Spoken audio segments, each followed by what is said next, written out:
की उपस्थिति में और अन्य हमारे जो विद्वत उपस्थिति आज इस मंच पर होने जा रही है, और आप सब जो शासकीय और निजी विश्वविद्यालयों के कुलाधिपति, कुलपति, कुल सचिव और विभिन्न विभागों के विभागाध्यक्ष यहाँ पर उपस्थित हैं, निश्चित रूप से इस कार्यशाला को एक सार्थकता प्रदान करने के लिए यहाँ आपकी उपस्थिति है।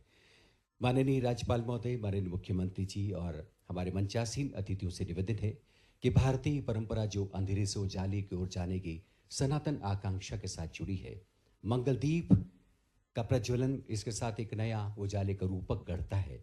हम माननीय राज्यपाल महोदय, माननीय मुख्यमंत्री जी और सभी मंचासीन अतिथियों से निवेदन करते हैं, मंच की देहरी पर रखे इस मंगलदीप को प्रज्वलित कर आज के सारस्वत अनुष्ठान का विधिवत शुभारंभ करें।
मंगलदीप प्रज्वलन और असतो मां सद्गमय तमसो मां ज्योतिर्गमय ऋषि परंपरा की उद्घोष करती हुई हमें फिर नई आशाओं उम्मीदों की ओर अग्रसर करती है।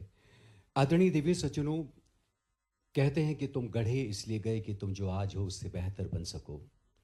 तुम बनाए गए इसलिए कि तुम वो बनाओ जो निर्माण का मानक बने। तुम्हें अंजुरी इसलिए मिली कि सिर्फ आचमन भर न करते रहो, कुछ अर्घ्य भी चढ़ाओ।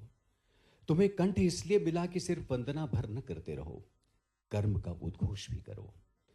आदरणीय दिव्य सज्जनों, राजभवन की चार दीवारी में आहूत यह वैचारिक अनुष्ठान इसी शाश्वत चिंतन की प्रेरणा जगाने वाला एक सारस्वत समागम बन रहा है।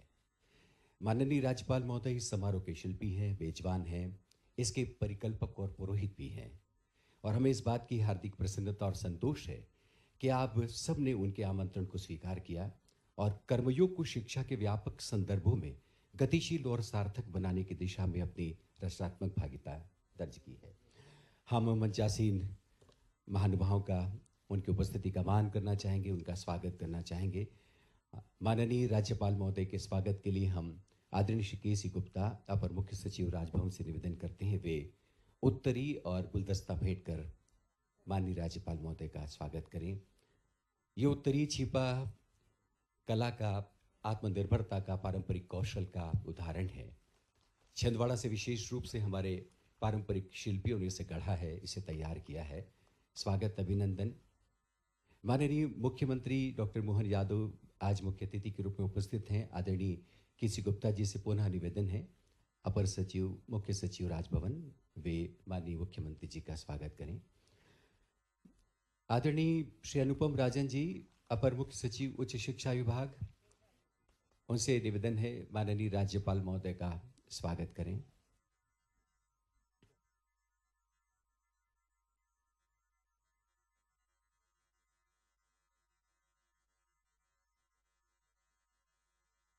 आदरणीय श्री अनुपम राजन जी, अपर मुख्य सचिव उच्च शिक्षा विभाग, माननीय राज्यपाल महोदय का स्वागत करते हैं। अनुपम जी से ही निवेदन रहेगा कि वे माननीय मुख्यमंत्री जी का भी स्वागत करें।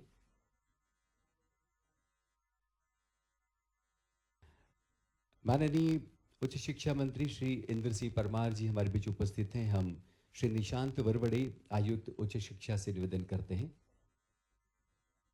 स्वागत माननीय मुख्यमंत्री जी का, अनुपम राजन जी। और इसके बाद हम श्री निशांत वरवड़े जी, आयुक्त उच्च शिक्षा से निवेदन करते हैं वे भी मंच पर पधारें और माननीय उच्च शिक्षा के चलाने के सुशासन के सारे प्रयोगों को हमने अपनी आंखों के सामने दृष्टिपात होते देखा है 2014 से, और उस भाव को नीचे तक उतारने का एक बड़ा संकल्प लेकर के आज हम यहाँ इस सभागार में मौजूद हैं। आज इस कार्यक्रम के लिए हमारे बीच हमारे अभिभावक के नाते से हमारी इस व्यवस्थाओं को, सरकार की सारी व्यवस्थाओं को आपके माध्यम से हम सुशासन के लिए नीचे जाने जाते हैं। माननीय महामहिम श्रीमान मंगू भाई पटेल साहब के मैं आपका स्वागत करता हूं, अभिनंदन करता हूं आज के इस कार्यक्रम के लिए। वाकई ये आज अद्भुत क्षण है। इस अवसर पर अभी अभी जो अलग अलग प्रकार से हमारे माननीय अतिथियों ने अपने विचार व्यक्त किए हैं, मैं अद्भुत इस पूरे संयोजन की केवल सुनकर के आपके समान इसकी अपनी अंदर की जो तरंगे उठ रही थी उसका एहसास कर रहा था। जो भाव आ रहे थे, उन भाव के पीछे जो भावना छिपी है वो भावना वाकई अद्भुत है। मैं इस अवसर पर आपकी इस पूरी भावना के लिए हमारे डॉक्टर प्रोफेसर के राधाकृष्णन जी, जो आपने बात रखी है भगवत गीता योग है, 5000 साल पहले भगवान मध्य प्रदेश की धरती पर आकर के यहाँ शिक्षा दीक्षा ग्रहण करके कर्मवाद की जो शिक्षा उन्हें दी है, आज वो हमारे बीच पुनः ऐसा लग रहा है कि उनकी आत्मा हमारे बीच आ गई भगवान कृष्ण की, जिसके भाव के लिए हम यहाँ मौजूद हैं। उस गीता के 18 अध्याय के एक एक श्लोक के माध्यम से हम सब उसकी तरफ समझने के लिए जा रहे हैं। और हम केवल नहीं जा रहे हैं, ये पूरा देश, और देश तो क्या अब दुनिया उस तरफ देख रही है, जिसके अब आधार पर हमारे भारतीय दर्शन की दुनिया में एक विशेष साख रही है। मैं आपका अभिनंदन करता हूँ मध्य प्रदेश सरकार की ओर से। हमारे प्रोफेसर बाला सुब्रमण्यम जी, जो आप मिशन कर्मयोगी से भी जुड़े हुए हैं, मैं आपका भी अभिनंदन करता हूँ। और आपने कितनी सुंदर बात कही कि ये भाषाओं की, भाषा को तो वास्तव में गुलदस्ता है हमारे लिए। भाषाओं से तो भारत की भाषा नहीं है, ये भूषण है, आभूषण है जिस दुनिया को जानने समझने के लिए। और भाषा से तो और आगे बढ़ता है। हमारे यहाँ भाषा भी है, बोलियाँ भी है हमारी। जब इसके नीचे तक जाते हैं तो मनोभावना भी है, मूक भाषा भी है। कोई एक बात तो है नहीं भारतीय संस्कृति की। लेकिन ये सच्चे अर्थों में आज इस पूरे आयोजन के लिए हमारे बीच माननीय हमारे शिक्षा मंत्री, मैं आपको बधाई देना चाहूँगा इंदर सिंह जी परमार को। हमारा विभाग मैं जब छोड़ के आया उससे और आगे ले जा रहे हैं माननीय इंदर सिंह जी, आपका भी अभिनंदन कर रहा हूँ, आपका स्वागत कर रहा हूँ। मैं आपने अपनी बात हमारे बीच में रखी है, आपका अभिनंदन करता हूँ। हमारे बीच जेएनयू की माननीय, हम तो अब कुलगुरु बोलते हैं, हम आपको कुलपति के नाते से बोल दें थोड़ा अपराध होगा, लेकिन ये हमने हमारी परंपरा बनाई कि हमारे विश्वविद्यालय के कुलपतियों का नाम कुलगुरु करें। और कुलगुरु को हमने संबोधित किया, माननीय महामहिम का आशीर्वाद हमको मिला। हमने सभी सरकारी और प्राइवेट जितने भी विश्वविद्यालय सबको कुलगुरु से सम्मानित किया है। इस अवसर पर हमारे हिंदी ग्रंथ अकादमी के श्रीमान अशोक कड़ेल साहब, आपके माध्यम से भी बहुत सारी पुस्तकों का प्रकाशन, ऐसे विविध प्रकार की चीज़ों हमारे बीच आती है। प्रोफेसर भरत शरण सिंह जी, डॉक्टर विक्रांत तोमर जी, अनुपम राजन जी, केसी गुप्ता जी, इस अवसर पर प्रदेश भर के सभी स्वनाम धन्य माननीय कुलपतिगण, कुलगुरुगण, हमारे सभी प्रकार के डीन, सभी प्रकार के आमंत्रित अतिथिगण, पत्रकार साथियों, जब कर्मयोगी की बात करेंगे तो भगवान कृष्ण की बात निश्चित रूप से आपने शुरुआत की और मैं भी उस पे जाना चाहूँगा। हम सब उनके एक एक अध्याय, 18 अध्याय है, लेकिन 18 अध्याय में जिस प्रकार से वो बात रखते हैं और जिस प्रकार से वो बात करते हैं, वास्तव में ऐसा लगता है कि ये, और एक अच्छी बात ये भी है, उन्होंने कहा मैं भले ही लोग मेरे को अपने ढंग से देखते हैं, जब वो कहते हैं कि ये जो तुमको दिख रहा है, मैं इसके पहले भी कृष्ण तत्व कहाँ है, जब सूर्य नहीं था, ये ब्रह्मांड नहीं था, मैं उस समय भी था। तो ये जिज्ञासा, जब वो बाल सुलभ हम सबकी भी जिज्ञासा होती है। भगवान कृष्ण तो अभी तो कल की तो बात है, जब वो वसुदेव देवकी जी के आंगन से सुधानंदन बनते हुए दुनिया देख रही थी, तो उनको लगा कि ये कौन सी दुनिया में पहुंचा दी है, कहाँ की बात कर रहे हो, ये सूर्य चंद्र के पहले आप कैसे हो गए। तो उन्होंने कहा नहीं, मैं ऐसे हो गया कि मैं अपनी योग स्थिति से, और मैं क्या, इस पृथ्वी पर जो भी जिसको भी आना है सबका अपना समय रहता है, और सबका समय होने में कर्मवाद से, कर्म सिद्धांत से कोई नहीं बच सकता। उसमें मैं भी हूँ और आप भी हो। इसलिए उसके पहले फिर कहाँ कहाँ है नदी, पहाड़, पर्वत, जहाँ सूर्य का प्रकाश है, प्रकाश की भी चमक में वो दिखाई देते हैं। ये जो बात मानी गई है परमात्मा की दया से यशस्वी प्रधानमंत्री ने अक्षरशः सिद्ध की है। हमारे यहाँ एक शब्द चलता है ऋषि और मुनि, इससे सारी बात ध्यान में आ जाएगी। मुनि वो जिनने अपने विशेष मार्ग का संकल्प लेकर के अपनी आध्यात्मिक साधना की तरफ अपना पूरा जीवन एकाकी रूप से, वो बजाय गृहस्थाश्रम में जाने के वो अपनी उस तरह से आगे बढ़ते हैं। एक ऋषि परंपरा भी हमारे यहाँ, ऋषि गृहस्थ भी होते हैं, लेकिन ऋषि गृहस्थ होने के बाद में भी वो अपना पूरा जीवन समाज के लिए समर्पित कर देते हैं। न्यूनतम आवश्यकताओं के बलबूते पर वो अपनी सारी जिंदगी इस प्रकार से जीते हैं। ये इसी भाव को आगे बढ़ाकर, जिसको हम अलग अलग प्रकार से देखते हैं, कभी वो हमको वैज्ञानिक दिखाई देते हैं, कभी हमको आचार्य दिखाई देते हैं, कभी चिकित्सक दिखाई देते हैं, कभी शिक्षक दिखाई देते हैं। जो भी काम कर रहे हैं वो काम का खुद श्रेय नहीं लें। जिसको एक और गीता में बात समझाने का प्रयास किया कि कर्म, अकर्म और विकर्म। तो कर्म, अकर्म, विकर्म में कर्म वो जिसको कर्म, तो जिसने भी जन्म लिया है, सांस लेना भी कर्म है, सोना भी कर्म है, खाना भी कर्म है। अब ये कभी कभी नादान लोग बोलते हैं कर्मण्येवाधिक रस्ते माँ फलेषु कदाचन, ये जो कर्म करो और फल की इच्छा मत करो, तो ऐसा कर्म ही क्यों करो। तो जिनको समझ जैसी है वो वैसी है, अब उनके बारे में हम नहीं कह सकते।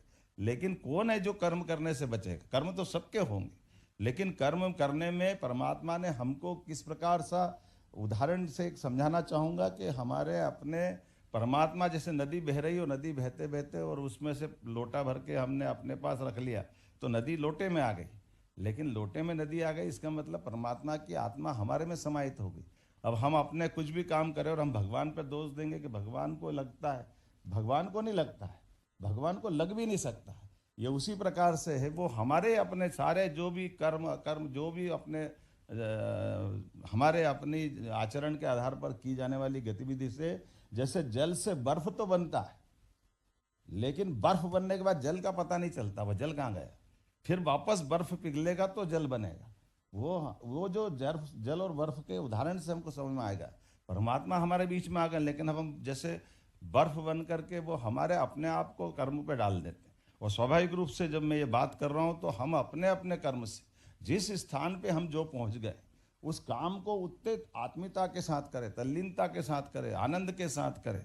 और उस आनंद के साथ करते तो करने वाले एक नहीं है, हर युग में, हर कल्प में, हर समय हमारे यहाँ इतनी गौरवशाली परंपरा है।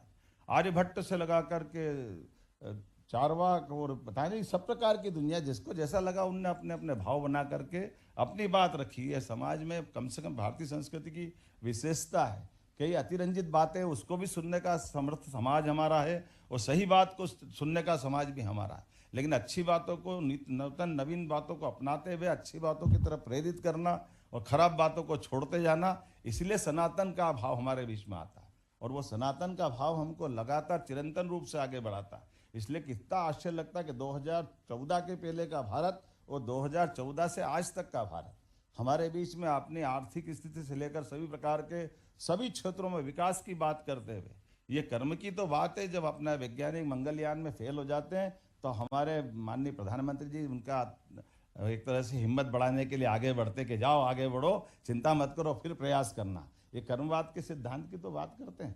ये कितना अच्छा लगता है कि हमारी खिलाड़ी कोई कारण से मेडल के लिए उसका वजन कम ज़्यादा हो जाता है, कोई बात नहीं बच्ची, चलो आगे मेहनत करना, फिर आपको बढ़ाएंगे। तो ये जो लगातार कर्मयोग की जो बात कही गई है, खास करके इसमें जो अंदर का भाव है, तो निष्काम भाव से, अहंकार रहित होकर के, निस्वार्थ भाव से हमारे बीच में कर्तव्य और ईमानदारी से निष्ठा के साथ काम करने की, कर्मयोग के माध्यम से केवल कर्मचारी अधिकारी वाला भाव नहीं हो, सच्चे अर्थों में कर्म में डूब करके हमारे काम के आधार पर अपने जीवन को भी सफल करना और उसका राष्ट्र के साथ, राज्य के साथ तालमेल करना, तादात्म्य करना। इसलिए कदम कदम पे हमारी संस्कृति केवल स्वार्थ की नहीं, हमारी संस्कृति में हर बार उसी प्रकार से देखा गया है। जब बहुजन हिताय बहुजन सुखाय की बात करते तो ये संयुक्त राष्ट्र संघ तो अब बना, इसको तो हम प्रारंभ से करते आ रहे हैं। इसी प्रकार से हम कितनी प्रकार एक नहीं अनेक अनेक बार विश्व का कल्याण की बात करते रहते हैं, मानवता की बात करते रहते हैं। इसलिए हमारे यहाँ के विश्वविद्यालय भी तक्षशिला, नालंदा, विक्रमजीत शिला या उज्जैन का हम सांदीपनि आश्रम की बात करते हैं, तो दुनिया के अंदर किसी भी देश ने अगर किसी पे आक्रमण नहीं किया तो आक्रमण न करने का कारण भी है कि ये हमारे बीच में भले अश्व का घोड़ा तो हर बार दौड़ते दिखाई दिया है विश्व में, लेकिन केवल उनको अपने हाल पे छोड़ करके आपने अपनी प्रजा का ठीक से ध्यान रखना और हमारी उस भाव को बनाते हुए कि हम समूचे लोग अपने अपने स्थान पर समूची मानवता के लिए जीवित हैं, इसलिए प्रकृति के साथ यत पिंडे तत् ब्रह्मांडे उस भाव को लेके चलने वाले कि परमात्मा ने ये पृथ्वी नहीं, हम तो ब्रह्मांड की भी सम्मान के साथ निगाह से देखने वाली दृष्टि की अपेक्षा रखते हैं। तो मैं उम्मीद करता हूँ आज के इस अवसर पर जब ये इतना अच्छा हमारा सेशन चल रहा है और इसमें आपने, मैं धन्यवाद देना चाहूँगा, मध्य प्रदेश को लीड लेने की बात कही तो हमने कहा ही है कि हम तो कान्हा को लेके चलने वाले लोग हैं, तो हम उनको कैसे भूल सकते हैं जब उनने बीज मंत्र यहाँ से दिया है, उसी भाव को तो बढ़ाने की ज़रूरत है।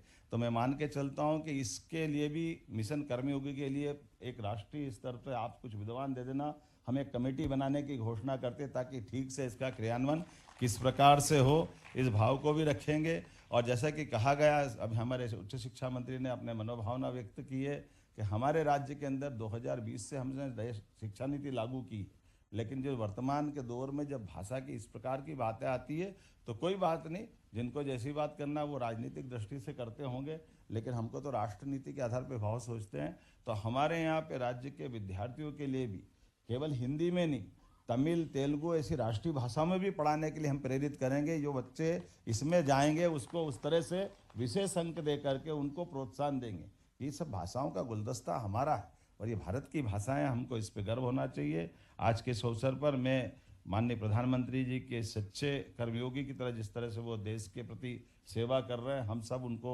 आदर्श मानते हुए विकसित भारत को, अपने विकासशील भारत को विकसित भारत की दिशा में मिशन 2047 तक उस भाव में ले जाए जिसकी आवश्यकता है। आज के इस अवसर पर मैं पुनः मध्य प्रदेश सरकार की ओर सबका अभिनंदन करता हूँ और बहुत धन्यवाद देता हूँ। बहुत बहुत धन्यवाद।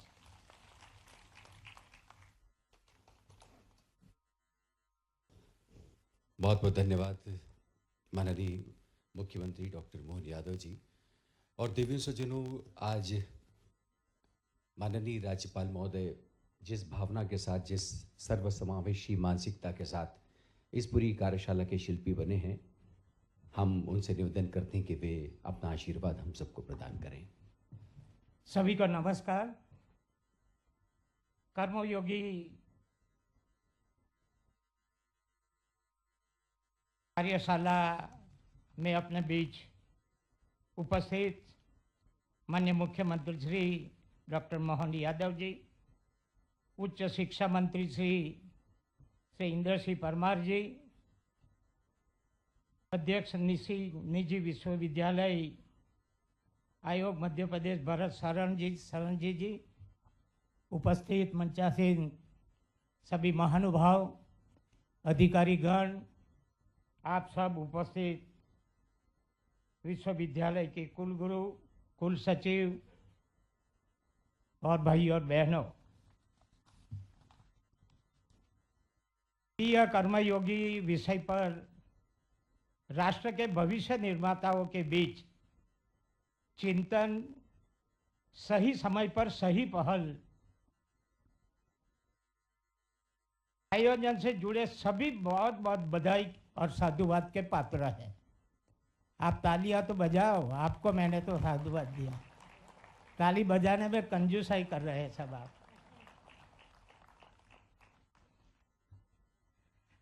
हम सभी देख रहे कि हमारे यशस्वी प्रधानमंत्री श्री नरेंद्र मोदी जी के नेतृत्व में देश इतिहास के ऐसे पड़ाव पर पहुंच गया है जहां से साफ दिख रहा है कि 21वीं सदी भारत की सदी होगी। आपको विश्वास नहीं है क्या? शिक्षा, स्वास्थ्य, वित्तीय समावेशन, नेटवर्किंग, परिवहन सेवाओं का अभूतपूर्व विस्तार, अर्थव्यवस्था की प्रगति तथा स्टार्टअप इकोसिस्टम, डिजिटल इंडिया और क्लीन ग्रीन इंडिया ने दुनिया में भारत की नई पहचान और साख बनाई है। इतिहास साक्षी है कि आज के विकसित देश जापान, जर्मनी, सिंगापुर और दक्षिण कोरिया भी 4-5 दशक पूर्व ऐसे ही मोड़ पर आया था। जहां से उन्होंने एकजुट होकर एक मत प्रयासों से राष्ट्र विकास की नई इबारत लिखी है। आज हमारा देश भी उसी मोड़ पर है जहां से हम विकसित भारत का निर्माण कर सकते हैं। जरूर है कर्तव्यनिष्ठ समर्पित नागरिकों ही। आज की यंत्रवत जिंदगी में मानसिक तनाव और जीवन शैली जन्य रोगों से हमारी कार्यदक्षता और क्षमता पर जो दबाव पड़ रहे हैं, उन सबसे कर्मयोग जीवन दर्शन के अभ्यास के द्वारा हमें मुक्ति मिल सकती है। दैनिक जीवन में उच्चतर उद्देश्य के लिए आगे बढ़ने का कर्मयोग वह रास्ता है जो व्यक्तिगत प्रगति उन्नति के साथ समाज सुधार और सेवा का प्रभावी साधन है। आज की दुनिया में कर्मयोगी बनने के लिए काम की प्रकृति चाहे जो भी हो, व्यक्तिगत लाभ की इच्छा, परिणाम, सफलता और असफलता की चिंता के बिना लगातार कार्य करने वाला ही सच्चा कर्मयोगी होता है। कर्मयोग पथ के अभ्यासी को शुरू में परिणामों की चिंता, समाज की अपेक्षाएं, मान्यताएं और दैनिक जीवन की व्यस्तताओं में समय की कमी आदि चुनौतियों का सामना करना पड़ता है। यह चुनौतियां सकारात्मक दृष्टिकोण के साथ समय प्रबंधन के द्वारा कर्तव्य पालन, ध्यान, साधना तथा चिंतन के नियमित आध्यात्मिक अभ्यास से दूर जाती है।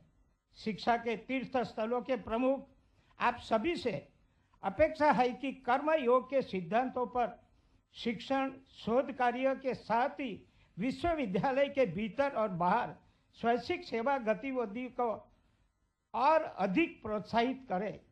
व्यक्तिगत व्यवसायिक जीवन में स्थिर भाव से कार्य संस्कृति के द्वारा शैक्षणिक समुदाय के भीतर करुणा, सहानुभूति और परस्पर सहयोग की मजबूत बनाए। कर्मयोग के सक्रिय अभ्यास से कार्य और रिश्तों के में आनंद भाव प्राप्त करने वाले कर्मयोगी शिक्षाविदों के प्रयासों को उजागर कर उनके सम्मान की पहल करें। आशा है कि कार्यशाला चिंतन कर्मयोग के वैचारिक व्यवहारिक आयामों को प्रकाशित कर निस्वार्थ कर्तव्य पालन कर्मयोगी के निर्माण का मंच बनेगा। हम आज मैंने देखा है करीब 8 सेशन चलेंगे। बहुत से विद्वान यहाँ है, उनको सभी को समय मिला है और आपसे गोष्ठी करेंगे। कई बात ऐसी है होती है, आप तो सब कुलगुरु है, कुल सचिव है, बहुत से जीवन में आता जाता रहता है। कभी कभी ऐसा लगता है कि ये विषय तो हमारे ध्यान में है ही, नया क्या है उसमें। मगर बहुत सी बातें हैं, थोड़ा सा मन को, मैं ऐसा समझता, मैं तो राज्यपाल हूँ, सर्वस्व हूँ, नहीं, मैं एक समाज का अंग हूँ। समाज की बहुत सी जिम्मेदारी मेरी और शिक्षा जगत के लोगों से समाज को बहुत बड़ी अपेक्षा है। आपकी बुद्धि शक्ति को, ये देश को बहुत जरूरत है। उसमें आप कैसे सहयोगी बने, कैसे समाज हमको तैयार करना है, आने वाली पीढ़ी 2047 में विकसित भारत हमको कैसे बनाना है। प्राइम मिनिस्टर ने सभी सारे भारत के बच्चे को अपने अपना सुझाव देने के लिए बोला। कई बच्चों ने लिखा है और स्वामी विवेकानंद की जयंती में 3000 जितने विद्यार्थियों के साथ उन्होंने गोष्ठी किया है कि हमको देश को विकसित बनाना है। आपके मन में क्या पड़ा है? मगर सबका साथ, सबका विकास, सबका विश्वास अभी ऐसा हुआ, सबका प्रयास, हम सभी लोगों का प्रयास से हम कैसे ये देश को 21वीं सदी ले जाने के और विश्व गुरु की कल्पना जो हमने किया हुआ है, उसमें आपका कैसा सहयोग रहेगा, उसमें ज़्यादा है। आज के ये कार्यशाला को बहुत बहुत शुभकामना देते हुए मैं समझता हूँ कि बहुत अच्छा निष्कर्ष निकलेगा और आने वाले समय में हम बहुत अच्छी तरह ये देश की और समाज की सेवा कर सकेंगे। ये मध्य प्रदेश के प्रथम नागरिक के रूप में सभी का आपका स्वागत करते हुए मैं मेरी बात पूरी करता हूँ। आभार। भारत माता की जय।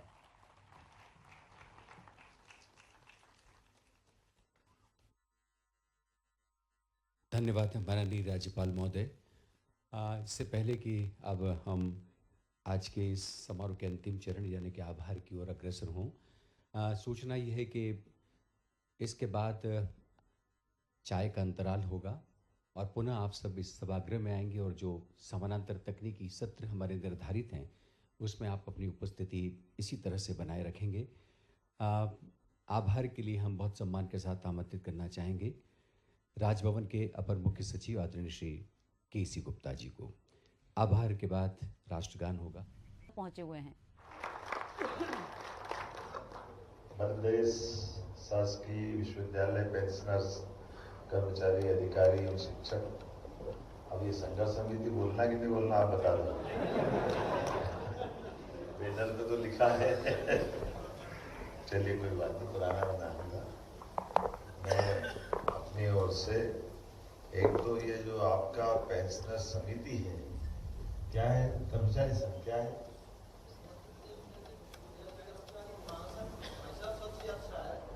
है ना?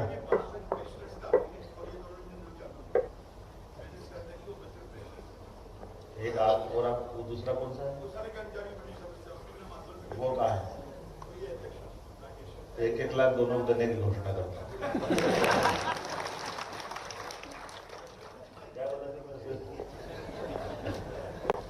हमारे द्वारा आज ही आप दोनों के बैंक अकाउंट की पासबुक ले आना, है ना? तो हमारे पास में कुछ फंड भी चाहिए। आज तो नहीं, मैंने तो इसलिए कहा प्रारंभिक रूप से अब अपन मीटिंग करते तो बाद में फिर वो भत्ता बनता है कि बनता है।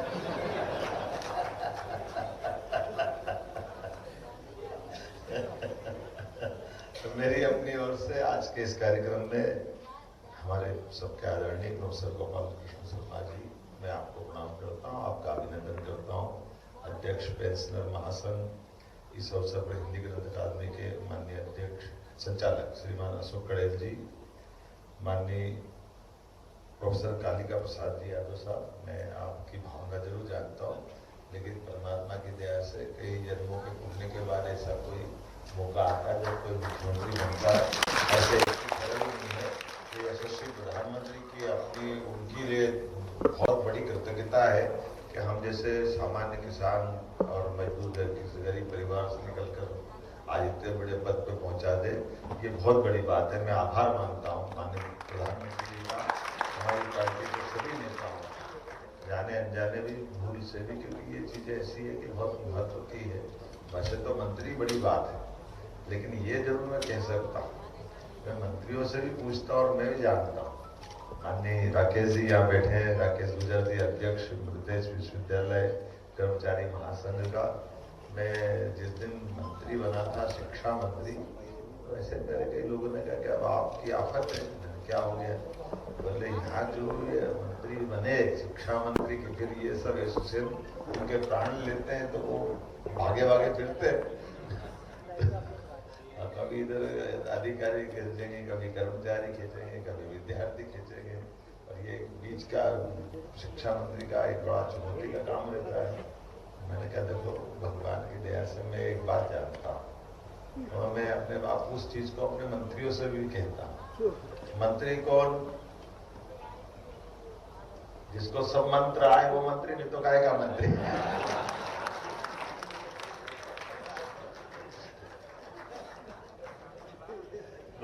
इस तरह से ये सारी चीजें परमात्मा ने अच्छे मन से हमने करने का काम लिया, तो ये सब चीजों के मंत्र आते ही हैं। अब ये अलग बात है कि मैं मंत्र सिखाता हूँ, पर वो पंचतंत्र की कहानी भूल जाते हैं। एक कहानी थी ना, क्या थी? शिकारी आता है, दाना फैलाता है, वो कहानी बड़ी अच्छी है। बार बार तोतों को शिकारी पकड़ के ले जाता है, तो इसके कष्ट से बड़े गुरु जी को, माँ जंगल में रहने वाले ऋषि को खराब लगा, तो उन्होंने कहा ये कहाँ तुम्हारे प्राण लेते रहते हैं, तो इनको पहले सावधान कर दो। उनको सिखाने लगे, भैया तुम अपने लिए एक ध्यान रखना, ये शिकारी आता है, दाना फैलाता है, जाल में फंसाता है, पकड़ के ले जाता है, अब ये मेरी बात गांड बांध लो। उन्होंने सब गांड बांध दी, सबको बोलने लगे फिर शिकारी आया तो वो जाल में फिर फंस गए, और जाल में फंसे फंसे बोलते रहे शिकारी आता है, दाना फैलाता है। मैं ये आपको आंदोलन की कोई बात कर रहा था तो आप मेरे सामने तो मत सुनाओ कि मैंने ही कहा था।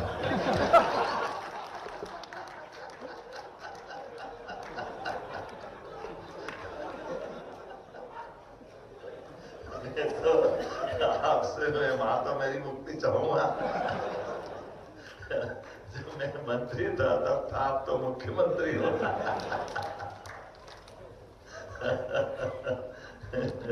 मैं तो आपसे एक अच्छा एक उदाहरण दूंगा, मुझे ध्यान में आता है। एक व्यक्ति को अपने एक परिचित की कठिनाई में उसको बड़ा मदद करने की इच्छा हुई कि इसको मदद कर देखिए क्या हो गया। तो मैं कहा कि भाई तुमको क्या चाहिए? तो उन्होंने कहा मेरे को थोड़ा धनराशि चाहिए, मेरे को उस समय की तत्कालीन व्यवस्था में 1-8 लाख रुपए दिला दो, मेरे को काम कर चाहिए। मैंने कहा मेरे पास तो कम है, मेरे पास नहीं है, लेकिन मेरे एक मित्र है वो तुम्हारी मदद कर देंगे। तो मैं मित्र के पास भेज देता कि उनके पास चले जाओ। वो मित्र के से मिले, बोलो भाई क्या कहना है? तो उन्होंने कहा मेरे को थोड़ी तकलीफ है, मेरे को 1 लाख रुपया चाहिए। तो मैंने कहा यार मेरे को थोड़ा कम सुनाता, मेरे कान पे के पास आके बोले जरा क्या बोलना है। उन्होंने कहा ठीक है, मुझे कुछ कठिनाई है, मेरे को 1 लाख रुपया चाहिए। मैंने कहा मेरे को इस कान से कम सुनाता तो इधर आके बोल। फिर उसने कहा कि चलो ठीक है, फिर बोलने का चांस लिया। उन्होंने कहा कि भाई मुझे तकलीफ है, मुझे 1 लाख रुपया, यहाँ आके कहा इस दूसरे कान पे बोला कि 2 लाख रुपए चाहिए। पहले इसमें तो 1 बोला, फिर 2 बोला। तो मैंने एक काम कर, इधर बोला वही सही था, आपके हो जाएगा।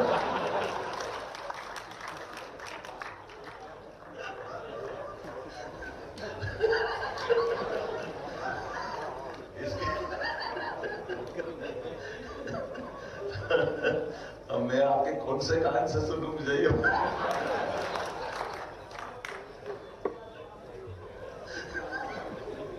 शिक्षा मंत्री वाले कान से सुनूं कि मुख्यमंत्री वाले?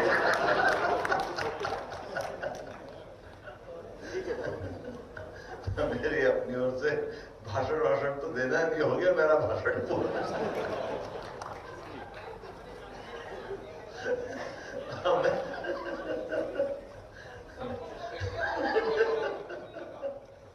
मेरी अपनी ओर से आप सबके प्रति शुभकामना। आने वाली गुड़ी पड़वा की वर्ष प्रतिपदा आने वाली है, और ये बात सही है कि ये विश्वविद्यालय अब सामान्य नहीं है, ये शासकीय विश्वविद्यालय, इसमें कोई फर्क नहीं।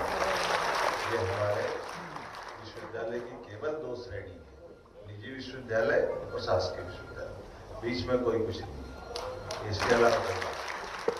और इसीलिए इस दिशा में हमारे लगातार प्रयास भी चल रहे हैं। दूसरी बात, अगर आपने कहा कि जो मीटिंग का निर्णय का पालन नहीं हुआ कैबिनेट का, वो मैं देखूंगा कैसे नहीं हुआ, वो जरूर करेंगे। आज इस अवसर पर आपने जन्मदिन की बात कर ली, तो मैं भी बता देता हूँ कि जन्म तो अभी सब आपका भी हुआ है, आज ही है, इसी समय है मालूम। जितने बैठे हो सबका अभिकाल जन्म हुआ, जितने भी बैठे आप सबको बधाई दे दो। अरे एक सांस ऊपर गई नीचे नहीं आए तो भारत माता की जय। गाय का दिन ने गाय का साल, किसने देखा क्या देखा, हर सांस में जन्म है। इसलिए सांस सांस में जन्म है, तो सबका जन्म समय हुआ क्या? नहीं अभी हुआ। कोई बिना सांस के जिंदा रह सकता है? हमारे लिए परमात्मा ने या आमतौर पर मोटे दिन, अगर मोटे तौर पर देखो 21,500 सांसें आदमी के लिए लिखी है। इसलिए ये सांस की गिनती भी परमात्मा ने अपने पास रखी है। और आप देखना जिसका अंत समय आता, कभी कभी बहुत तेज सांस लेता है, तो बच्चे कुछ हिसाब किताब करता रहता है, जितना सांस ले रहा है छोड़ना है वो सब हिसाब आता है, समझने वाले समझ जाते हैं। लेकिन मैं आज तो आपसे आपके बीच में आकर के मुझे बहुत अच्छा लगा। हम सब शिक्षा परिवार के लोग हैं जिनने लंबी सेवाएं दी अपने प्रकार से, और विश्वविद्यालय को भी हम समर्थ बना रहे हैं। आने वाले समय में कोई विश्वविद्यालय अपने लिए आर्थिक रूप से किसी के आगे हाथ नहीं फैलाए, ये प्रबंधन करें। सब प्रकार के नए कोर्स खोलते हुए सभी व्यवस्थाओं के लिए परंपरागत तो चलाते चलाते रहेंगे, इसलिए आपने देखा होगा सभी संकायों के लिए प्रेरित कर रहे हैं। और सर आपके लिए भी कह रहा हूं, हमारे ऐसे विश्वविद्यालय जो भविष्य में, और कृषि तो चालू किए ही, आपने तो कर दिया है एग्रीकल्चर, गए जमाने पहले एग्रीकल्चर यूनिवर्सिटी खुलेगी, एग्रीकल्चर हमने सब सरकारी विश्वविद्यालय में खुलवा दिया। अब हम मेडिकल की तरफ भी बढ़वा रहे हैं। मेडिकल के लिए भी आपके हित की बता रहा हूं, आप मेडिकल कॉलेज खोलो, हम आपको हॉस्पिटल देंगे, केवल हॉस्पिटल की व्यवस्था, क्योंकि जो सबसे बड़ा मेडिकल कॉलेज में खर्चा हॉस्पिटल का आएगा। और अंदर की बात, हॉस्पिटल आपको देंगे, तनख्वाह सरकार देती रहेगी, वो विश्वविद्यालय से दिलवाएंगे, हॉस्पिटल का खर्चा आप खाली अपने बच्चों को पढ़ाने के लिए विश्वविद्यालय के बैनर तले परीक्षा लो, परीक्षा की पूरी फीस आप लोगे, परीक्षा की फीस आपसे नहीं लेंगे, वो आप अपने विकास के लिए लगाओ, और वहां के डॉक्टरों की तनख्वाह बनका हम देते रहेंगे, जो हमारी सरकार के हॉस्पिटलों में आज भी। इसलिए अपने अपने विश्वविद्यालय क्या है, जिसमें अगर सारे कॉलेज नहीं हो तो काय का विश्वविद्यालय, ये तो गलत बात हो जाती है। इसलिए हमारे सब विश्वविद्यालय सभी प्रकार के कोर्स चलाए, और अभी तो डेयरी टेक्नोलॉजी का विक्रम विश्वविद्यालय को बताया है, आप भी चलाओ, जो जो जहां आप जिधर बैठे, ये सारी आय तो इतनी हो जाएगी कि अवेरे नहीं जाएगा, तो आपकी तिजोरी से पटपट के नोट निकलेंगे। काय के चक्कर में पड़े हैं सारे काम, और विश्वविद्यालय के बाद धन आएगा तो धन का सदुपयोग ही होगा, गलत क्या है। हमारी व्यवस्थाओं के आधार पर विश्वविद्यालय अपने समर्थ हो, उनके अपने सभी प्रकार के मनोभाव जो उनके उद्देश्यों के लिए उस दिशा में समर्थ करना है। मुझे पूरा भरोसा है, हम सब मिलकर के अपने सामने मध्य प्रदेश को यशस्वी प्रधानमंत्री के नेतृत्व में देश का अच्छे से अच्छा राज्य बना के नंबर 1 के स्थान पर पहुंचाएंगे। मेरी अपनी ओर से पुनः आप सबका आभार, धन्यवाद। मैंने फिर कहा कि तुरंत निकलना है, इसलिए चाहूंगा, चलेगा?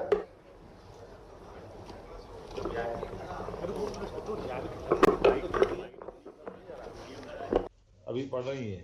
और कौन कौन है परिवार में? बस बेटियां हैं। मैं आप क्या करते हो? घर ही में रहती हूँ, इसे छोटा से किराना दुकान करे हैं। अच्छा, छोटा किराना की दुकान चलाते हैं? हाँ, घर ही में। तो बच्चों को ये फीस मिल रही है इनको बराबर संबल योजना से? हाँ, मिल रही है। और कोई परेशानी तो नहीं है आपको? नहीं सर, 4 इनकी बच्चियां हैं, बड़ी कॉलेज में पढ़ रही हैं, एक स्कूल में है सर अभी 9th में, 2 बीकॉम फाइनल कंप्लीट से इन्होंने इस बार एग्जाम दिया है, एक फर्स्ट ईयर में अभी, 3 बेटियां मेरे साथ हैं यहाँ मौजूद सर, एक जो शादी हो गई वो है, 2 छोटी बेटियां हैं। अच्छा, और क्या नाम बेटी आपका? बेटी का नाम क्या है? सपना ढीमर। ये सपना है सर, एक क्या पढ़ रही सपना? सर सपना क्या पढ़ रही है? सर मैं कॉलेज करती हूँ। कॉलेज में कौन सा क्या है? BA third year. ये बेटी क्या करती है? मेरा नाम मधु ढीमर है, मैं बीकॉम 4th ईयर करती हूँ। अच्छा, चलिए, 2 और बेटियां हैं? जी सर, 2 घर में है सर। 2 घर में छुट्टी है सर। अच्छा, तो चलो, इनको कोई आपको ITI वगैरह नहीं करा, कुछ केवल प्लेन डिग्री कर रहे हैं? ITI वगैरह है क्या? सर बस इसके बाद करेंगे ITI। अच्छा, चलो, अच्छा है। दुख की इस घड़ी में हम आपके साथ हैं, और कम से कम संबल का लाभ आप बाकी लोगों को भी बताना कि यह अच्छी चीज है, अच्छी योजना है। मेरी अपनी आप संवेदना के साथ ये सहायता राशि आपको समर्पित कर रहे हैं ना। चलिए, बहुत बहुत धन्यवाद। अब दतिया चलते हैं, श्रीमती कल्लन वाल्मीकि जी। नमस्ते सर। कहिए। नमस्ते दीदी, हमको पहचानते हो? जानते हैं। कौन बोल रहे हैं? कल्लन वाल्मीकि। अरे, हम कौन बोल रहे हैं? मंत्री जी, मुख्यमंत्री। यादव जी, मोहन यादव। अच्छा, कोई बात नहीं, बहुत अच्छा। पहली बार माइक पे बोल रहे कि पहले भी कभी भाषण दिए? नहीं, पहली बार बोल रहे हैं सर। अच्छा बोल रहा, तो चुनाव लड़ लेना। आवाज भी अच्छी है, बात भी अच्छे रख रहे हैं। ये भैया, आपने स्वर्गीय उदयभान वाल्मीकि 23/1/2024 को ये इनका देवलोक गमन हुआ है ना जी। परिवार में कौन कौन है आपके यहाँ? 2 बच्चे हैं सर मेरे। क्या क्या करते हैं? एक काम करता है, एक घर में रहता है। क्या काम करता है? कुछ भी काम कर लेता है सर, मजदूरी करता है। अच्छा अच्छा। आप मूल दतिया के रहने वाले के कई गांव के रहने वाले? गांव के रहने वाले हैं सर, कुमेड़ी। अच्छा अच्छा। चलो, दुख की इस घड़ी में हम आपके साथ हैं। संबल योजना के माध्यम से सरकार आपकी मदद कर रही है। 2 लाख की राशि आपको आपके खाते में डल गई है। मैं आज के इस अवसर पर हमारे मंत्री सहित आपको संवेदना व्यक्त करता हूँ और आपके साथ सदैव रहूंगा। दतिया आता जाता रहता हूँ तो कभी मिलेंगे आपसे, है ना? बहुत अच्छा है। Thank you. श्रीमती सीहोर में श्रीमती शिव कुमारी। नमस्ते सर। नमस्ते। क्या कर रहे हैं आप? कुछ नहीं सर, मजदूरी करते हैं कहाँ पे करते हैं मजदूरी? हलावती में। अच्छा, किस कारण से हुई मृत्यु? सर कैंसर था। कैंसर था? अच्छा, और उनकी आयु क्या थी उस समय? 32 साल। अच्छा, 32 साल। बच्चे कितने हैं? 3। अच्छा, और परिवार में कौन कौन रहता है? परिवार में हम 4 माँ बेटे हैं और एक सास है। अभी क्या काम कर रहे हैं आप? अभी मजदूरी करते हैं। आंगनवाड़ी में बच्चे जा रहे हैं? हाँ सर, बच्चे जा रहे हैं आंगनवाड़ी में? जा रहे हैं और ये सर। खाद्यान्न की पर्ची वर्ची मिल रही है आपको? मिल रही है सर। कोई दिक्कत तो नहीं है? चिकित्सा आयुष्मान कार्ड वगैरह बन गया? बन गया सर। और कल्याणी पेंशन योजना में आपका नाम जोड़ा कि नहीं जोड़ा है? सर लाडली बहना मिलती है। मिलती है? जी सर। अच्छा अच्छा। जरा कलेक्टर साहब ध्यान देना इनका, ये लाडली बहना से कल्याणी में चले जाएंगे तो इनके लिए वो राशि का क्या करोगे? आपसे पूछ रहे हैं सर, नोट कर लिया सर, आपसे राशि के है लिए ना? चेंज कर देना कल्याण में। नहीं नहीं, आप ध्यान जी सर। देना कि, है ना, ये सर, अन्य भी कम हो जाए इनके, तो ये ध्यान रख देना। उसमें कल्याणी में नाम भी चला जाएगा तो भी 600 इधर से और 600 उधर से 1200 ही मिलते रहेंगे ना, 1250 जी कम सर। नहीं होंगे, लेकिन नाम ठीक से आ जाएगा इनका, है ना? किसी का भी पैसा कम नहीं करेंगे। उज्ज्वला गैस का लाभ लिया बहन आपने? जी सर। गैस है अपने घर पे? हैगा सर। क्या करेंगे इस राशि का? बच्चों को पढ़ाई लिखाई करवाई। बहुत अच्छा, है ना? और भी कोई तकलीफ हो तो बताना। मेरी अपनी ओर से आज 5 लोगों से बात हुई और 5 लोगों के घर में ये कुछ न कुछ दुखद घटना हुई है, तो दुख की घड़ी में हम सब आपके साथ हैं। मैं परमात्मा से कामना करता हूं कि जो हमारे बीच में गए वो तो उनको मोक्ष प्रदान करेंगे, लेकिन परिवार को दुख सहन करने की ताकत भी दे। और सरकार आपके साथ खड़ी, इसलिए आपको ये हमने अपनी सहायता राशि संबल योजना के माध्यम से दी है। हम सब आपके साथ हैं। चलिए, मैं आज के इस अवसर पर संबल योजना के इन 5 हितग्राहियों के साथ आगे बढ़ता हूं। सर, इसी के तारतम्य में आपसे निवेदन है कि प्रदेश को हितग्राहियों को संबोधित करना चाहिए। मुख्यमंत्री जन कल्याण संबल योजना के सिंगल क्लिक से राशि अंतरण के अवसर पर हमारे यशस्वी मंत्री श्रीमान प्रहलाद पटेल जी इस अवसर पर प्रदेश भर से सभी जुड़े हुए सभी हितग्राही, सभी जनप्रतिनिधिगण, सांसद, विधायक, मंत्रीगण, मैं आप सबका अभिनंदन करता हूं। आज के इस अवसर पर जैसा माननीय श्रीमान प्रहलाद पटेल जी ने बताया कि हमारे प्रदेश के सभी 55 जिलों के 23,000 से अधिक श्रमिक भाई बहनों के खाते में 505 करोड़ की राशि का अंतरण हम कर रहे हैं। मैं प्रदेश के भाग्य विधाता श्रमवीरों का एक तरह से अभिनंदन करता हूं, सम्मान करता हूं और ये कर्मवीरों से कहना चाहता हूं कि आपके अपने हिम्मत के आधार पर आप अपनी जिंदगी की गाड़ी भी खींच रहे हैं, अपने आप को, अपने परिवार को, सबको आगे लेके चलने का संकल्प भी कर रहे हैं और काम से जिंदगी में अपनी प्रतिभा निखरती है। हम कुछ भी काम करें, लेकिन काम को करने से अपनी जिंदगी में हमारे अपने बाद वाली पीढ़ी को भी प्रेरणा मिलती है। इसलिए सदकाम करते जाएं, अच्छे काम करते जाएं। संबल सहित जो जो सरकार की योजना है, सभी योजनाओं का जरूर लाभ उठाएं। ये खास करके जैसे मैंने बताया, आयुष्मान योजना, पीएम, वापस जिनके मकान कच्चे हैं तो दोबारा सर्वे हो रहा शहरी और ग्रामीण क्षेत्र में, पर या तो इसमें भी शायद लाभ है उसका, संबल योजना के माध्यम से।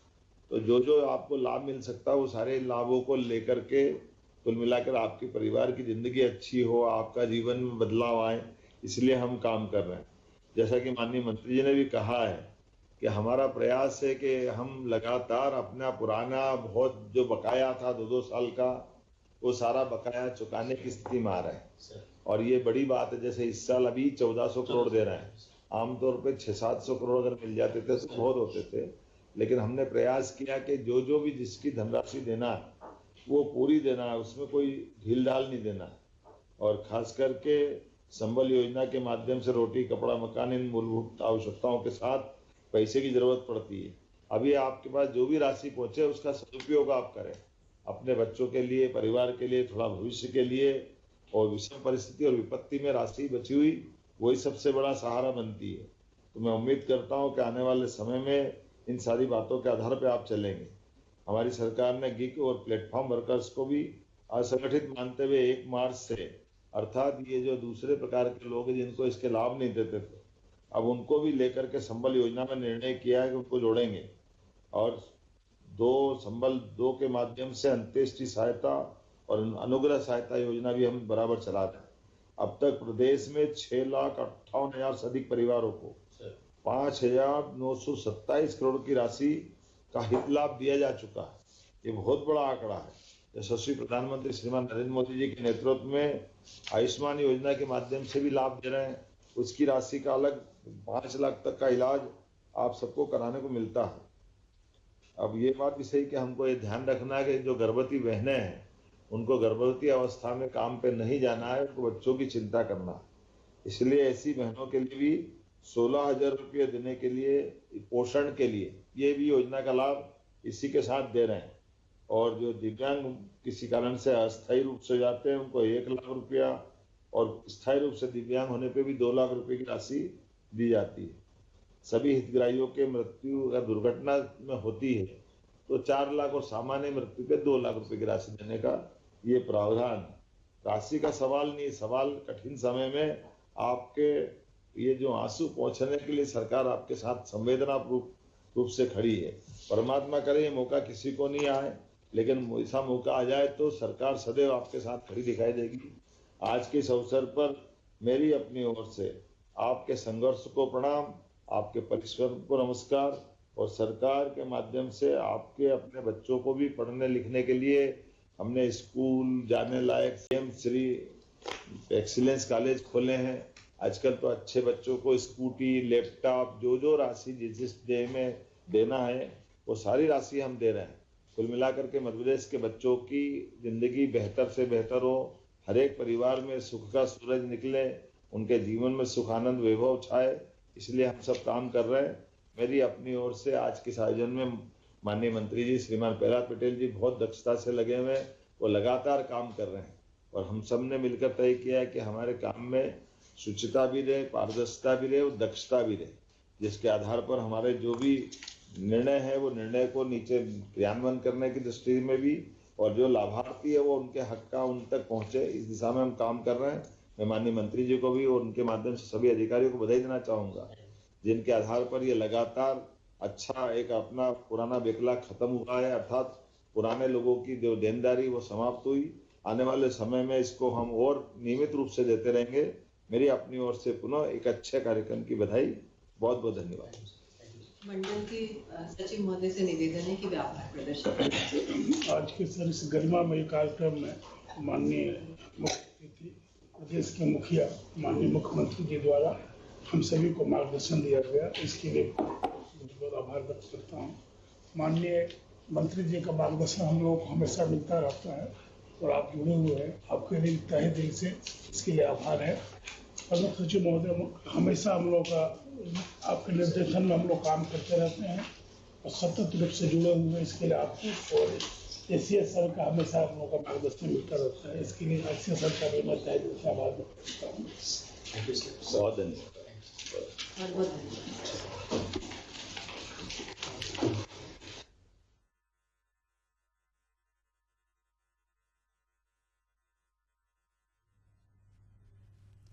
तो ये राजधानी भोपाल से तस्वीर आप देख रहे हैं। संबल योजना के तहत आज श्रमिक परिवारों को सीएम डॉक्टर मोहन यादव बड़ी सौगात देंगे। श्रमिक परिवारों के सदस्यों से सीएम संवाद कर रहे हैं।